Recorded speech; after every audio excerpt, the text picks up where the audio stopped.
everyone. What does it mean to unconsciously shop? Why do so many of us do it?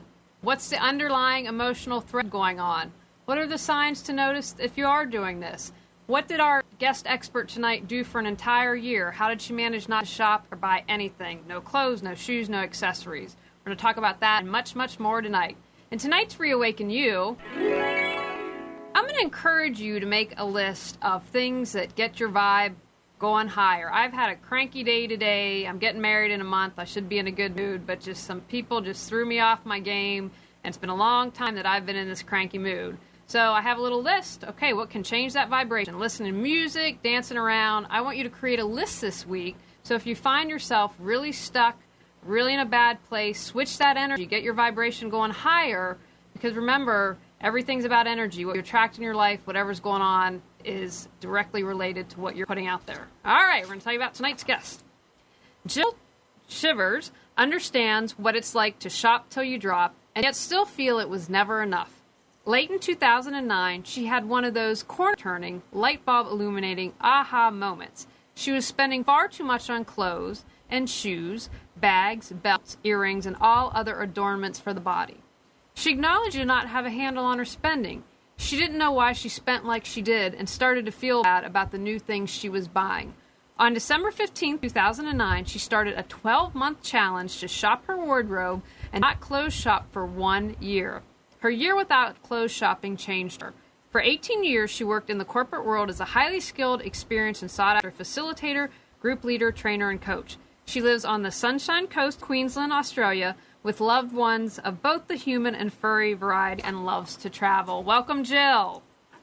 Thank you, Julie, for having me. It is a sincere sensation to be here.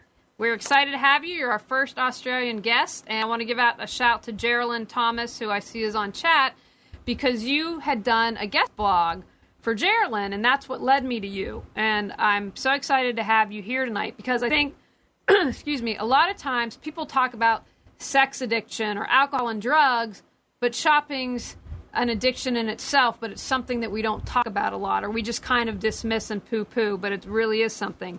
So tell us briefly about this year when you did no shopping for clothes. Making that decision was monumental for me. I had been a champion shopper, an Olympic level shopper. I could shop anywhere, anytime, and I did. I shopped around the world. I shopped away Friday afternoons, Sunday lunchtimes. I really had taken my love and ability to shop to a professional level. And my shopping started to spiral out of control in 2009, where I started to feel really bad about the shopping that I was doing. So instead of it being a mostly positive thing, although my consciousness around it was fairly low, it started to become something that made me feel bad. Every time I brought something new home, I would have this underlying feeling of guilt about why did I bring one more thing into my wardrobe when it is already stuffed to the gills, and I had, and still have to a degree, a large wardrobe.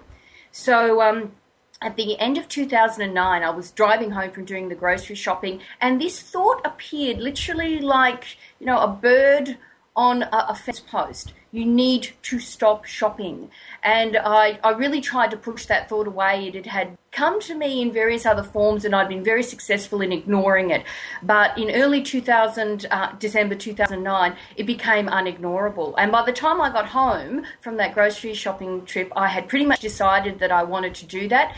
And the emotion that gripped me was fear. I was terrified of taking a year off from clothes shopping. And that was a sign to me that I had to do it, that there was so much charged emotion around doing this thing, about abstaining from this activity. I knew it was important, and I knew that if I didn't do it, I would be forever having this albatross around my neck, this unconsciousness around a habit that was starting to do me harm. So that was really how it all began, and where I started my journey, with a lot of fear and a lot of trepidation. A lot of guests that we've had on the show have talked about how it was worse to have that fear than go through the fire, so to speak, because once they kind of went through that, they were like, oh my gosh, I've been holding on to that and afraid, but once I finally did it, it was 1,000 times easier than I would have expected it.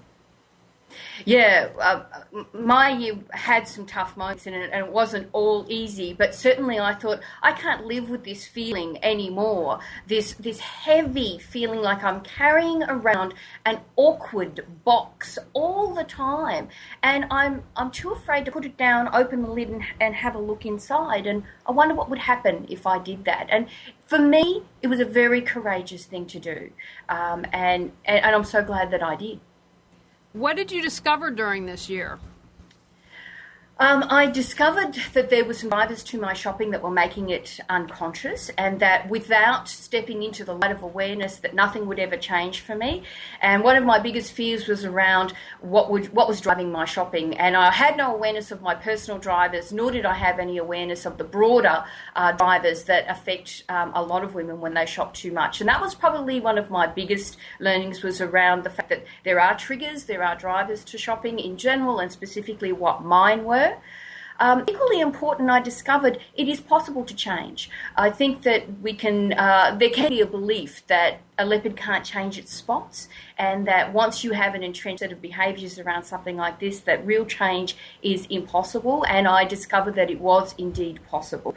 And that was really important, because in the work that I do, I meet many women who aren't sure that they will ever be able to loosen the hold that shopping has on them. And my message to them is, you certainly can.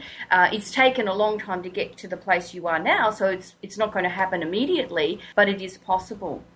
And the third important learning, and this was critical for me, is that it is okay to love clothes. My love of clothes and getting dressed up and getting dressed in the morning hasn't changed one iota in the last 3 or 4 years. What has changed is the way I go about expressing myself through clothing, the way I go about introducing a sense of novelty, newness, uniqueness, fun into the way that I get dressed every day. And certainly my consumption patterns have radically changed, but I still love clothes. I didn't want to step into that minimalism space where I got rid of 90% of my wardrobe and ended up with 30 items. That was not my goal. And I meet a lot of women who love clothes, and that's a fear they have, that they're going to be told they have to strip away all the things that they love to wear.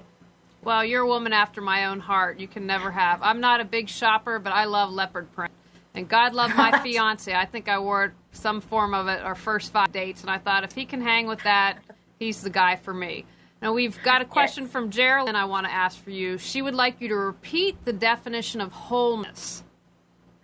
The definition of wholeness. For me, wholeness is about feeling your life fully and having a sense that you have enough, that you are enough, and that there is nothing out there that is going to complete you. And for me, specifically in relation to shopping, that was really critical, because the messages that we are on the receiving end of in stores and in advertising, etc., is that the thing that's going to complete you is out there waiting to be purchased. And to me, that is a message I have deliberately chosen to tune out, because nothing out there is capable of giving me that sense of wholeness, that sense of fullness. And shopping my wardrobe for a year was one of the pathways to connecting in that sense of wholeness. And I believe it is our natural birthright to feel that sense of wholeness. And part of our access to it is about removing things sometimes. Now, why do you think, and I should ask this first, in clients that you work with, I would say it would be a problem, or not a problem, a challenge for women mainly, but do you see compulsive shopping with men? It is an equal opportunity affliction, and it does affect men. I personally don't work with men because I wanted my site to specifically be about clothes shopping, not about other kinds of shopping. And what's also interesting about men and over shopping is men tend to view themselves as collectors. So, if they have a huge amount of electronic goods, or a particular item that they have been collecting, that's how they see it, that they are curating something that is of interest, potentially even has a legacy, something that can be passed on. Whereas women don't tend to see themselves in that same way as being collectors. They often self-refer as shopaholics, lightheartedly, jokingly. But shopping certainly affects men. The research, which is loose in this area, tends to suggest it does affect more women than men, but it certainly affects men. I'm laughing. Amnon, our producer, is chuckling. The guy has more electronics than Imelda Marcos. Jill, we're buying things that we need. Right. Okay, excellent, good. Good answer. So why do you think so many women unconsciously shop? What's going on with women? Well, there's a whole stack of things going on with women, and there is a full range of emotional drivers that can drive a woman to unconsciously and compulsively shop. And I've come to appreciate what mine were, and I've also been extremely honoured to have women share with me some of their drivers. And the range of triggers and drivers for over shopping can be things like boredom. They don't have enough stimulation in their lives, and so shopping offers an enormous opportunity for a lot of stimulation. There's a lot of activity and variety happening in a shopping environment, and that can be one of the reasons that some women shop. I know other women who shop because they're lonely. They don't have enough connection in their life, and shopping offers what seems like an easy way to connect with others, or certainly as a way to mask feelings of loneliness and feelings of isolation, because you are literally surrounded when you're in a shopping environment. Another one I find with women of my own vintage and older, I'm 43, is around feelings of attractiveness and remaining attractive and still being in the game, if you like. And shopping offers an opportunity to remind ourselves that we can be up to date and we can still be attractive, whatever that means to us, if we continue to add to our wardrobes and remain up to date. I know women who shop for revenge, who they're angry and they have feelings of rage, and shopping is a way to ameliorate those feelings, at least in the short term. The thing about all of those drivers for shopping is they don't last. They wear off far too quickly, and it is literally like that line in Confessions of a Shopaholic where she says, I have to do it again, and that's why shopping as an antidote to all of those emotional drivers is so inadequate. What are some of the signs that someone's a compulsive shopper? Because you have to know you have a problem and recognize it before you can correct it. And you know, yes. I hate to shop. And, you know, it's interesting hearing you talk before, because I would rather get a root canal. I've kind of have gotten over that and I've learned what looks good on me and so work with that. But for me, it's overstimulating. It's too much. But if someone out there is listening, what are some signs that they might be a compulsive shopper? Excellent question. There are a few things. One is that you keep adding and adding and adding and adding to your wardrobe. That the thought of any length of time, and for you that might be a day or a week or a month, without this behaviour, instills in you some sense of fear or trepidation, or some sense of no way could I go that length of time without shopping. That is an indicator that it has become a compulsion for you, that the thought of doing without it fills you with so much fear. Another thing to look for is go into your closet and see how many items have still got tags on them. That's another thing that you're continuing to accumulate without the concomitant use of those items. And so how many things are still have tags on them, or how many things are buried in your closet. One of the women that joined our program discovered a bag full of 20 t-shirts. She bought all in one sitting, and she'd put the bag in the bottom of her closet and forgotten all about it.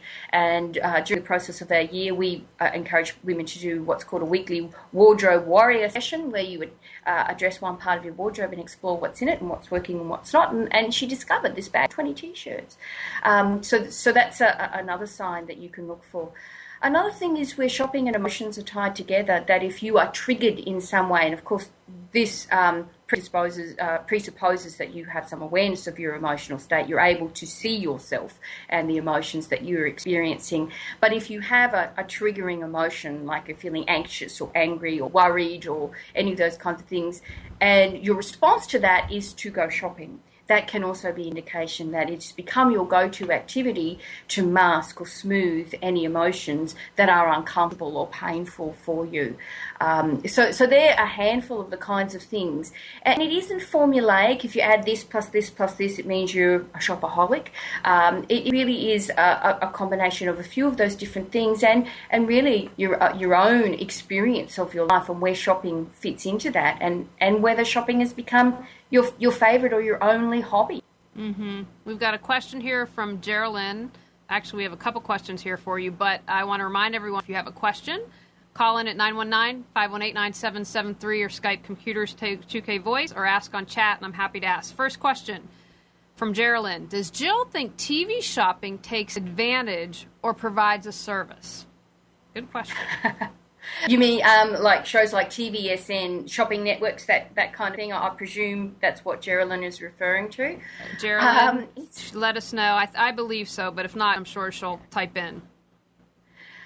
To me, those kinds of shows are facsimiles for other shopping environments where you have to physically go to them, or say online shopping. They're all facsimiles of one another because they provide a similar experience. They provide exposure to products, exposure to messages around those products, and then an opportunity to purchase those. And so in that regard, television shopping shows have a similar function to stores, advertising, merchandising, messages online, those kinds of things.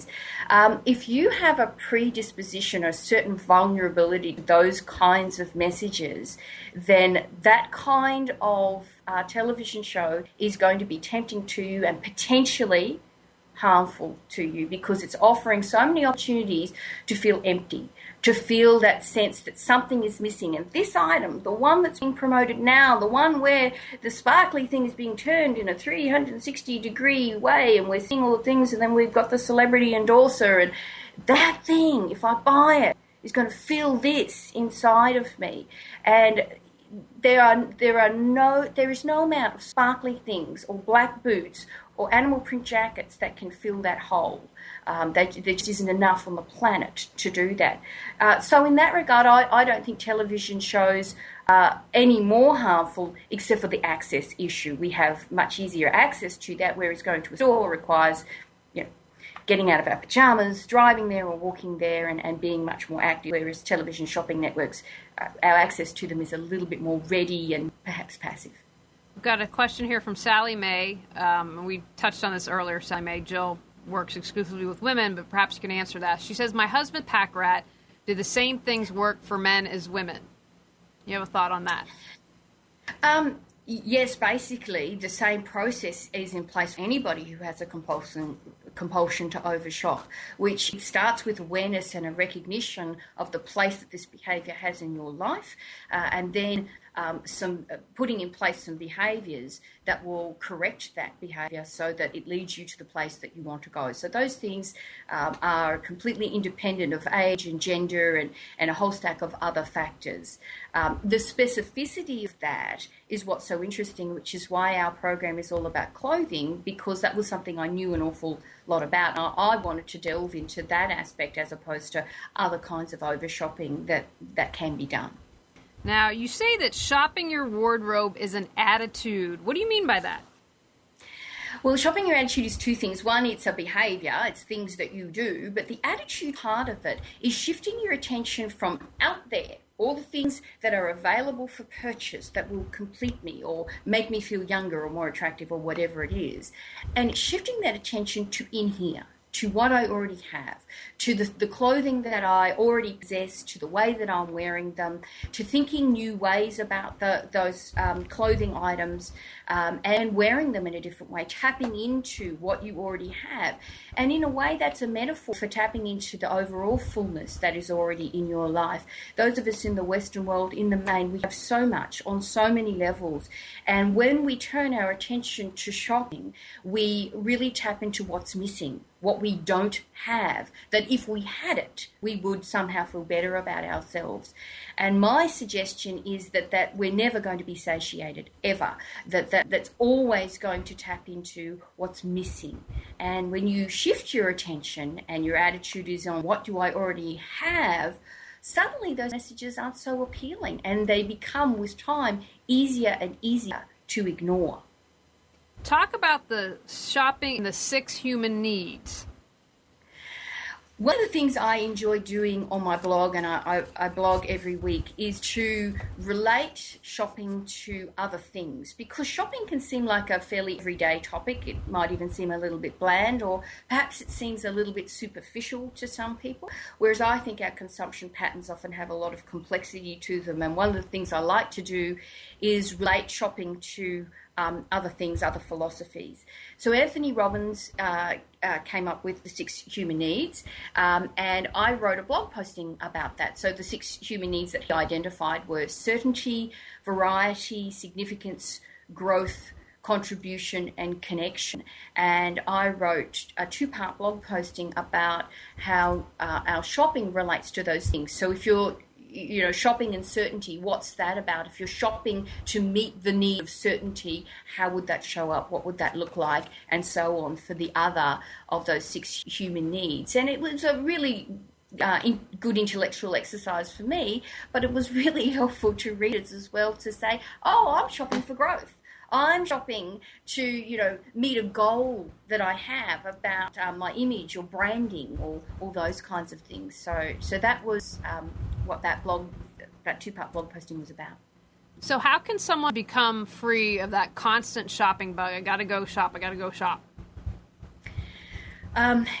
Yeah, it's a multi-part thing. And one of the things we talk about is for women who have overshopped for years, sometimes it's decades, the first thing to recognise is this is an entrenched behaviour that is not going to disappear overnight. Like if you have been an overeater or done anything else to excess, that turning that behaviour around so that it is firstly more conscious and secondly more healthy is going to be a long-term process that has multiple steps in it. So, and that's important to recognise, because for folks who have been dealing with something like this, to then start to change it, they often feel that if it doesn't happen immediately, they'll lose faith. They will lack motivation to stick at something. And that's often what got them into the over-shopping hole in the first place, was that they had a sense of immediate gratification, and shopping seemed to meet that need. So anything that's going to require some time is obviously going to have some challenge to it. But without recognition of that, you can quickly lose momentum with something like this. So that's important.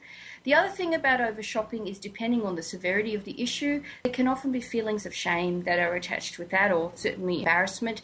And often people around us have no idea the extent to which shopping has taken up our thoughts and our feelings and our behaviour. And so being aware that we want to be conscious with whom we share that we have an over-shopping problem is also important, because it can be belittled, it can be reduced, it can be laughed at, it can be misunderstood, and you want to make sure that if you're going to start changing these behaviours, that you have the support that you need. And sometimes those around us aren't really the best people to help us with that, certainly not in the short term. And then we move into awareness and recognising the place that shopping has. One of the key things that I suggest to people fairly early on in their journey back from over-shopping is to start a list of other things you love to do. And often that starts off as other things I quite like to do, because nothing is as exciting or interesting as shopping. But when you start to write down the other things that you like to do, and perhaps they're things that you lost touch with recently, but things you enjoyed doing when you were younger, or before shopping took up this huge part in your life, and when you feel a compulsion to shop, go to that list, pick something and do it. And it's amazing how over time you can start to look forward to those things as opposed to shopping. And I liken it to someone whose favourite afternoon snack is something sugar-filled and processed. And if you start to replace that behaviour with eating something fresh, like fresh fruit or some fresh, nuts or dried fruit, then eventually your system starts to crave that fresh snack. It's not going to happen tomorrow, it's not going to happen next week, it may not even happen for months. But eventually you will start to look forward to behaviours that really lift your spirit and make you feel good beyond the immediate hit. And those kinds of things can be very helpful in your journey back from over-shopping. I want to remind everyone, if you have a question for Jill, call in at 919-518-9773, Skype Computers 2K Voice, or ask on chat, and I'll be happy to ask her. How can shopping less give us more style? Personal style is one of my favourite topics, and to me, personal style is completely different to fashion. Fashion is all about the externals of what has been purported to be hot right now or new right now, trends, that kind of thing. And in the main, I think a lot of that information bears very little relevance to the ordinary woman's life, which is filled with a whole stack of other things besides what's hot right now in fashion. And personal style is about expressing who you are through the way you dress and the way that you put together. And because it is an endless feedback loop, it's also around using clothing to help inform who you are or to shift your mood if you want to use clothing in that way. And the more your attention is on the fashion scene, the less your attention is on who am I being today, and how can I use clothing as a way of expressing that uniqueness that is me on this particular day. And so I advocate looking more at your personal style and what feels like you, and using that as a way to get dressed, as the impetus for getting dressed for the day. And for me, it's animal printed. That has been my signature personal style for some time. Now I wear it every single day. And when I wear it, I feel like I'm expressing something about who I'm being for that day. How can we, I love that. I think that's so true and so important. And I think once I kind of figured out what my style is somewhat, it makes it easier, but it just, you're more confident in it. You don't have the need to go out and buy as much. And I do, when I wear leopard print, it always puts me in a good mood. But it's like, makes me feel powerful. It really does. Yeah, so absolutely. How can we consciously shop? Conscious shopping is about feeling good about the shopping you do before, during, and after a shopping trip. And those of us who have overshopped can get tripped up in any one of those three phases or all three of them. And the before part is being aware that you're about to go shopping, that it's a conscious thing that you're going to do. You didn't just find yourself in a mall. And as an overshopper, that happened to me a lot. It was almost like I was in some sort of fug before I got there, and I would wake up like I was in a movie, and there I'd be in a mall shopping, buying things, bags in my hand.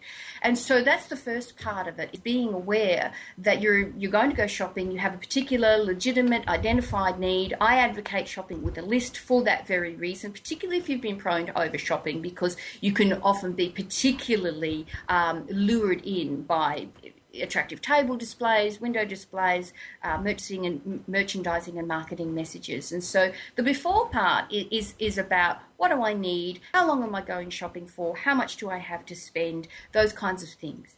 The during part is being really focused and aware of where you are, how much time has passed, what you've purchased, what your feeling state is. Even simple things like, am I tired or hungry, can interfere with your ability to be conscious in your shopping, because those emotional states can really distract you, and you can end up buying more because you weren't paying attention. And even little things like using a shopping trolley in big department stores. Shopping trolleys have gotten bigger in the last 10 years, and research suggests we spend 41% more when we use a shopping trolley than if we carry things in our hands or we use a basket. Obviously not appropriate in a grocery store, but certainly in places like department stores, being aware that if you have a trolley put things into, you may end up spending more because you fill it up. And so, they're the kinds of things you could be aware of during. The after part is feeling really happy with everything that you've purchased. Another bit of research is that 41% of women hide purchases from their partners. Personally, that may be a little bit low. And I have a very supportive husband that I didn't feel a great need to hide things from. I certainly hid some things from him, and a lot of women will probably be able to relate to, a partner or a friend saying, oh, that's a lovely item that you're wearing, is that new? And saying, oh no, this old thing, I've had it for ages. And that's why over shopping can lead to behaviours of deception and just flat out lying when you minimalise the newness of something or how much shopping has taken up in your life. And so being aware that after, you want to feel good, you want to feel clean, you want to feel clear about everything that you've purchased, and feel happy to tell people that you've purchased that item. And if you don't feel that way, it's certainly worth reviewing what place that particular item has had and how you came to purchase something that you now feel the need to hide. I think that's an excellent point. Can you talk a little bit about sustainable style? First of all, define that, maybe if someone out there listening or watching doesn't know what that means, but talk about that. Sustainable style means a couple of things to me. One, it is a personal thing about your own sense of style and having a signature look and using your own wardrobe so that you're expressing who you are on a regular basis and tapping first into what you already have. So that's the first part of sustainability. The second part is about our relationship to the environment and some of the ethical considerations that come with clothing that we buy. And certainly the recent tragedy in Bangladesh, where all those hundreds of people lost their lives in a sweatshop that is in a building that was never intended to be used as a production place for clothing, drew global awareness to the conditions in which some of our clothing is being produced. And fast fashion is certainly one of the things to be aware of, where our clothing is produced, whether it is produced under fair trade conditions, whether the people who are producing those items are being paid fairly, treated fairly, and all of those kinds of things, raising our awareness about where our clothing comes from. And if we're buying a t-shirt that costs $6, where else in the value chain, in the supply chain, are other people paying? Because for us as a consumer to pay so little for an item, somewhere further back on the supply chain, somebody is paying a fairly high price for us to be able to purchase at such a low price. And so that's another aspect of sustainable style. So if someone out there is like, okay, I think maybe I have a shopping problem, and maybe I'm going to consider her idea to just shop my wardrobe for a year, or just at least maybe a week or something, when's the best time for them to start that? That is an individual thing, and I caution against starting a program of this. Say you're going to take a year without clothes shopping, say starting on January 1. We can often put a lot of pressure on ourselves to do a New Year's resolution. One of our members gave herself a year without clothes shopping, our particular program, as a birthday gift. So she started in August because that was her birthday and birthday month, and she wanted to give this to her as a gift to herself, and that was personally meaningful date for her. And she'd actually tried to do it on her own before she joined her program and had failed on a couple of occasions. And so, picking a date that makes sense to you is also a good idea. The other thing I would say is just start, because there is no perfect time. When I picked December 15, my initial thinking had a steric of, I'll miss the sales this year. Our December sales are huge here in Australia, but I'll get them next year. That was my thinking, which of course didn't happen. By the time I got to December 15, 2010, I was a changed woman, and the thought of going into an incredibly congested shopping environment was, it was like you were saying about root canal. I certainly didn't want to do that. So just starting can be sometimes the best advice you can get about something like this. Can you share some success stories about some women you worked with and how their lives have changed? We've had hundreds of women from all over the world do our Year Without Clothes shopping program, and many more do our shorter course, our 6-week course. And the women who report success stories talk about success on multiple levels. An obvious way to look at success is how much money they save, and most women save thousands of dollars. One of the women who joined our program, the previous 6 months to joining, she'd spent $17,000 on clothing and other related items. And she joined our program because one of my suggestions is to track your spending for at least 1 month. And she thought her expenditure would be about $2,000 over that same period, and it was nearly 10 times that amount. So finance, how much money you save, and in the financial area of your life is certainly one. And for a lot of people, that's enough. Just being able to save $10,000 or $20,000 or more is enough of a reason. Another success area for a lot of women is tapping into this sense of fullness and richness and wholeness, and this sense that I am enough. And that's really important, to be able to identify your own enoughness point, have that not provided to you to say, this is what enoughness looks like. Here's an external measure that your enoughness should measure up to, but to be able to identify what that is for you and to know that you're enough, and that is really an inside job. When you've been suffering from feelings of incompleteness, that you are not enough, that you are not okay, to have that sense and to have discovered it for yourself is life-changing, and it can be a complete game changer for a lot of women who've really never tapped into that feeling before, and they finally have that. And another way that women have success with our programs is just on a purely practical level. They wear more of their clothing, they enjoy more of what they have, they really tap into the hidden mileage that's been lurking in their wardrobe. Now, those clothes got there for a reason. So once they start to play around with them and let go of some of the old rules around clothes, they can find that there's enormous joy in existing clothing. What is your thought on the fashion industry? This just popped in my head because, we have spring and fall and this constant, and even if you're someone like me that's not really into shopping, you're constantly bombarded with, oh my gosh, you have to have, this is the peplum style or whatever. I was like, I'm horrible in that. But you're constant, what are your thoughts on that? And like the pressure that we receive? And then you can go on the whole other thing about, being thin and looking like a 12-year-old boy. But, what are your thoughts on the whole fashion industry complex?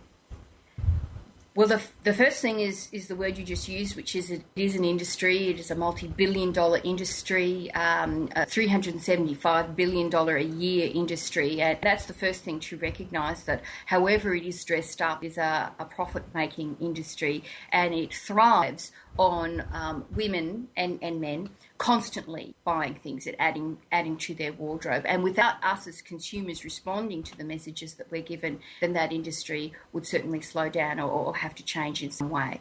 I think a lot of the messages that are given by the fashion industry bear little relevance to the ordinary woman's life. And from that perspective, I advocate being very conscious of the messages that you tune into and being very upfront about ignoring certain messages. And one of the ways you can do that is to stop the catalogues that are thumping in on your porch every day, to unbookmark fashion blog sites and other websites where you can easily look at your wish list of things that you've been accumulating that one day you might want to buy.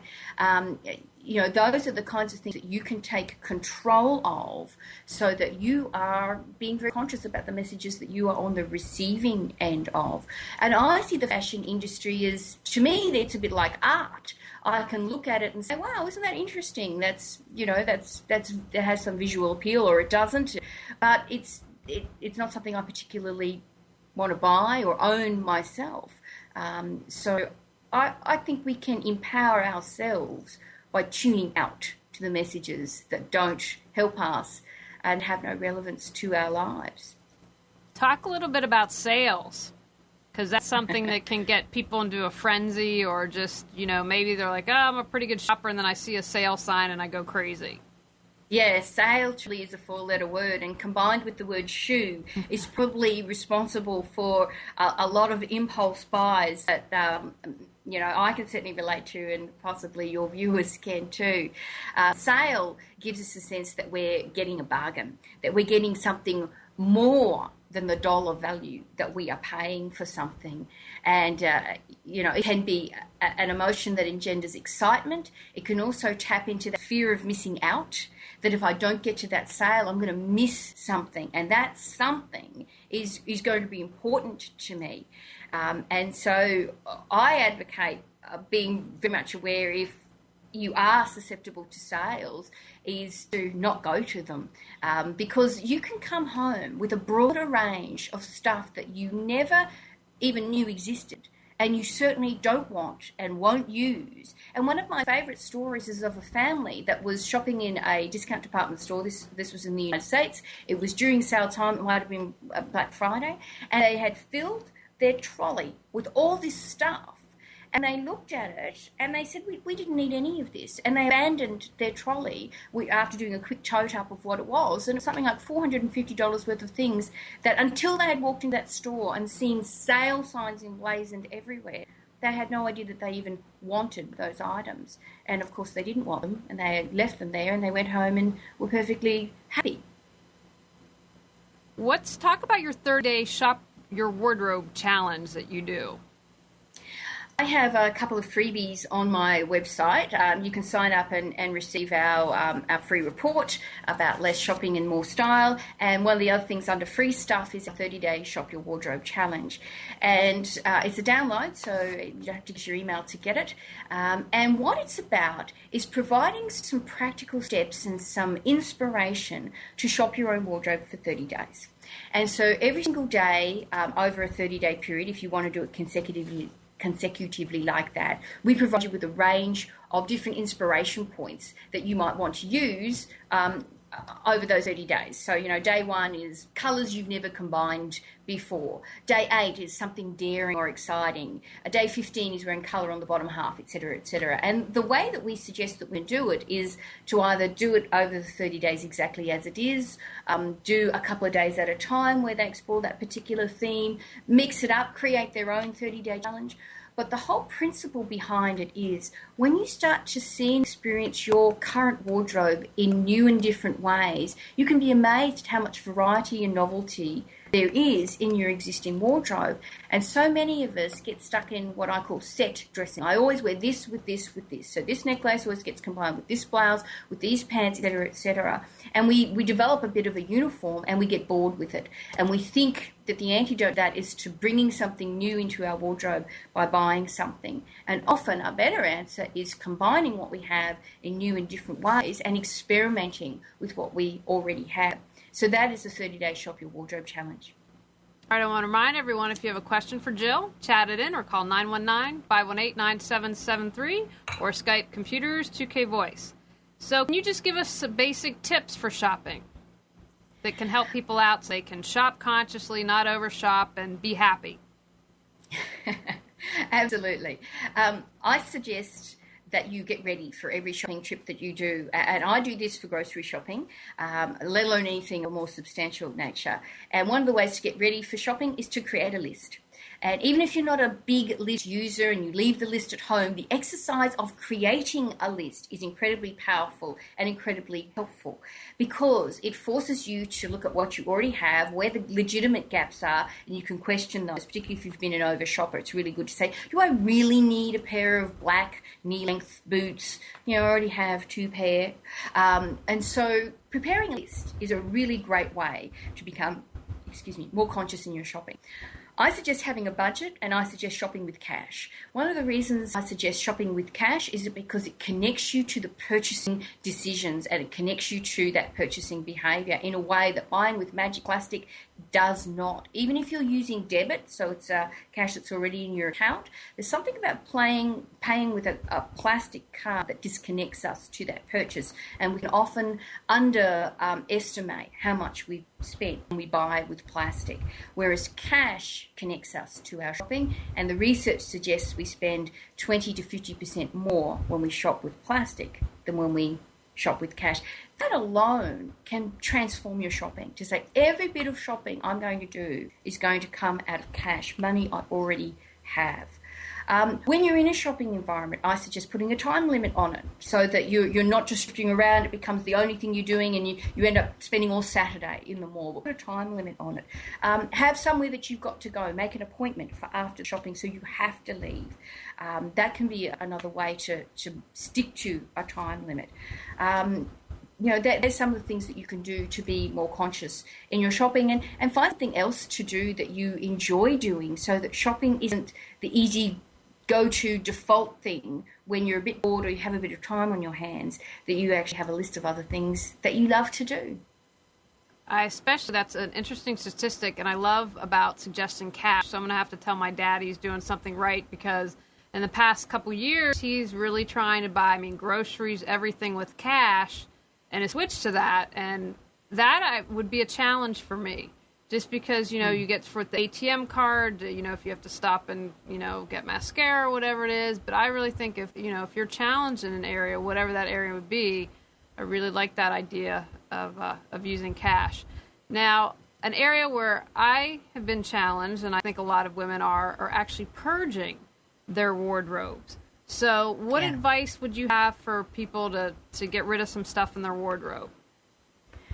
Purging is really interesting, and funnily enough, this is one of our other freebies on our website, which is 36 Ways to Cull Your Closet. And I wrote that because, well, two things. One, I was a bit sick of the traditional advice that if you haven't worn it in 1 year, you should get rid of it. I felt that was a bit limited, and that there would be items in your wardrobe that have not been worn in over a year that have a legitimate place in your wardrobe.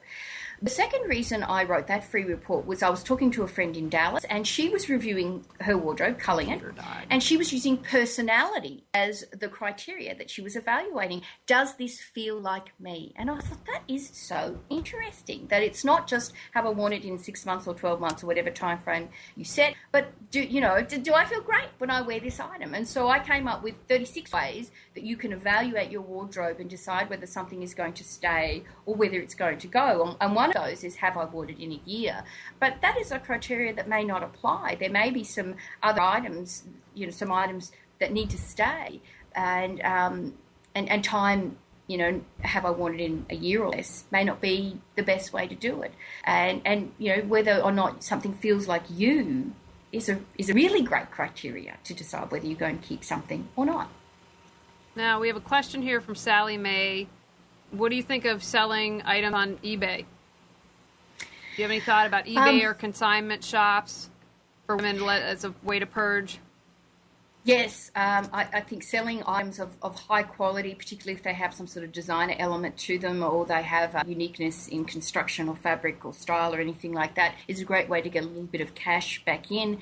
eBay is one, consignment shopping is another. I also advocate just giving things away to charity stores, but being very careful about that. You don't want to give away rubbish that they would consider to be rubbish themselves, because you just create a whole stack of work for charities that are being fueled by volunteer efforts. So you only want to give to charity stores items that somebody might actually wear. So absolutely use consignment stores and eBay. And another thing you can do is hold a clothes swap if you want to get rid of a few things, or attend a clothes swap. There are clothes swapping organisations all around the world. Being aware, and this is something we make our members aware of, that you don't want to exchange shopping for swapping, or swapping for shopping, that you don't want to just replace, I'm going out to the mall to buy something new with swapping. But swapping is another great way to get rid of some items and give somebody else some value.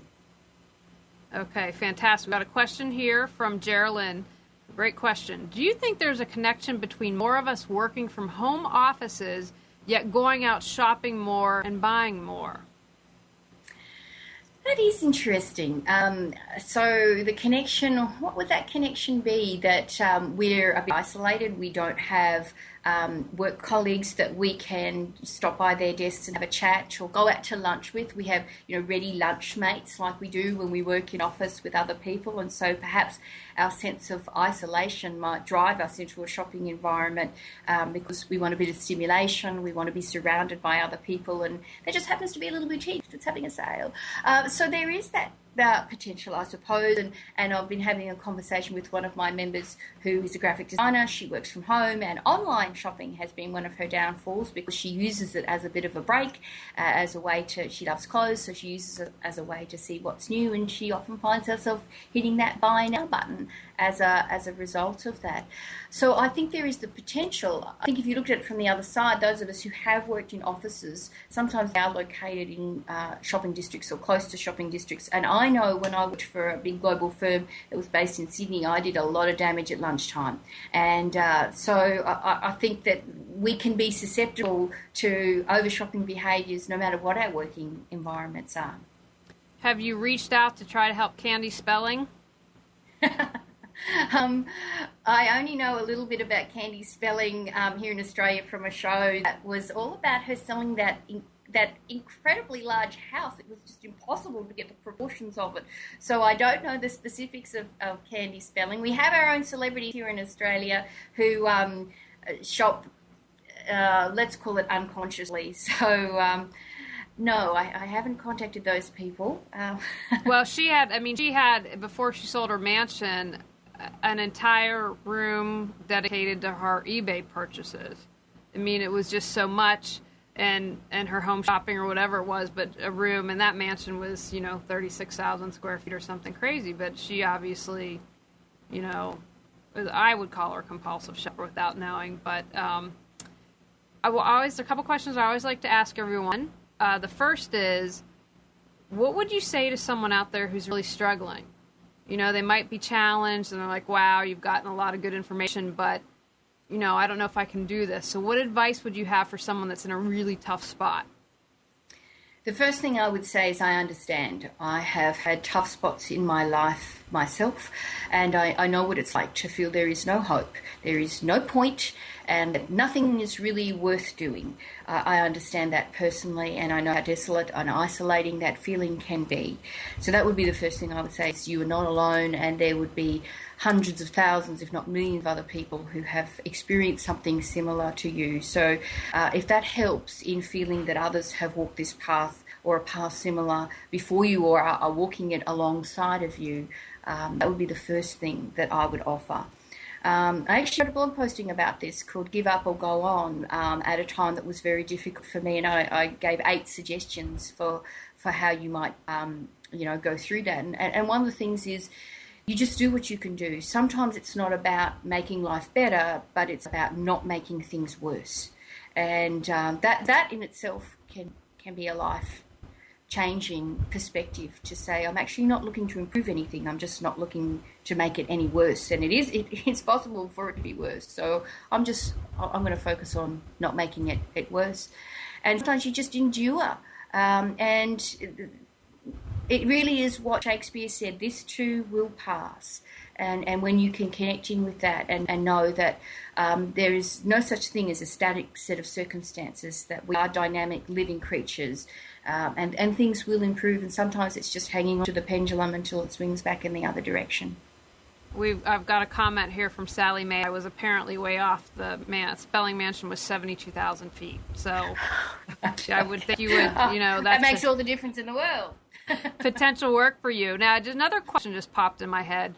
Do you have any thoughts on, because it's interesting, because you're in Australia, and I would say there's a huge problem here with compulsive shopping in America. Would you say, in your experience, that it's just limited to mainly the industrialized, I don't like to use the term first world, but that's where the issue is? And, I wonder, do you see some places like China and India that are really up and coming and changing their economies? Have you seen this issue in their countries?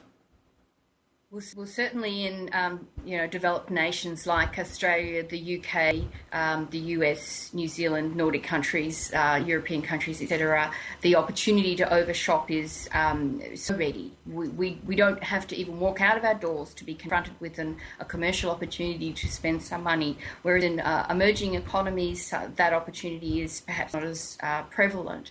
I see a lot of activity in India where there's a lot of blogs or blog articles and in newspapers about overshopping. So I don't think that the tendency towards overshopping is limited to any particular kind of economic environment. I think the capacity to overshop is vastly different depending on what kind of economic geopolitical environment that you live in. And so, yes, I do think the behaviours are different because the context is different. But the tendency, I believe, is not limited to, one kind of a person living in one kind of environment versus another. Fantastic. Thank you. You use words much more eloquently than I did. I'm on day 3 of a juice fast, so not completely here. But one other question I want to ask you, I'm all about taking action with this show. I do this show so people will change their lives. What one step can they take right after the show, before they go to bed, or tomorrow morning to reawaken their brilliance? To reawaken their brilliance.